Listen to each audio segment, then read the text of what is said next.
பீகார்ல மட்டும் இல்ல, தமிழ்நாட்டிலும் அப்படி ஒரு முயற்சி மேற்கொள்ளப்படுகிறது. அதாவது பிஜேபி என்ன கருதுகிறது, எப்படி செயல்படுதுன்னா, தனக்குள்ள ஆட்சி அதிகாரத்தை, என்ன இப்ப தேர்தல் ஆணையமே ஒரு சுதந்திரமான அமைப்பா இல்லைங்கிறதும் எல்லாருக்கும் தெரியும். தேர்தல் ஆணையம் என்பது அரசியலமைப்பு சட்டத்தின் வழியாக ஒரு சுதந்திரமான அமைப்பாக உருவாக்கப்பட்டது.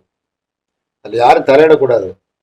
தேர்தல் ஆணையத்தில் இருக்கக்கூடிய அதிகாரிகள் யாருடைய உத்தரவுக்காகவும் காத்திருக்க வேண்டிய அவசியம் கிடையாது. சுதந்திரமாக செயல்பட வேண்டிய அமைப்பு. அந்த தேர்தல் ஆணைய உறுப்பினர் நியமனம் செய்வதற்கு ஏற்கனவே ஒரு முறை பின்பற்றப்பட்டது. உச்ச நீதிமன்ற நீதிபதி, பிரதமர், எதிர்கட்சி தலைவர் இவர்கள் சேர்ந்து பரிந்துரை செய்வார்கள் என்று இருந்தது.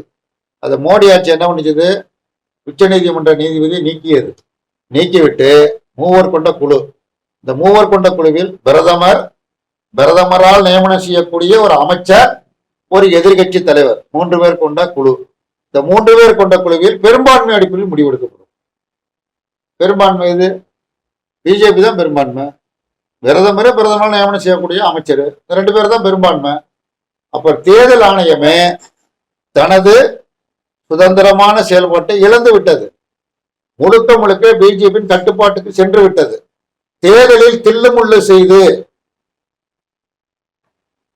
அதிகாரத்தை கைப்பற்றுவது என்கிற முயற்சிகளை பீகார்ல மேற்கொண்டிருக்கிறாங்க. தமிழ்நாட்டிலும் அடுத்ததாக மேற்கொள்வார். செய்திகளை உடனுக்குடன் தெரிந்து கொள்ள கீழ்கண்ட கேபிள் மற்றும் டிடிஹெச் நெட்வொர்க்குகளில் எம்நாடு செய்தி தொலைக்காட்சியை காணுங்கள். பாதகம் செய்பவரை கண்டால் நாம் பயம் கொள்ளலாகாது பாப்பா. மோதி மிதித்து விடு பாப்பா, அவர் முகத்தில் உமிழ்ந்து விடு பாப்பா. அண்மை செய்திகளை உடனுக்குடன் தெரிந்து கொள்ள இணைந்திருங்கள் எம்நாடு தொலைக்காட்சியுடன்.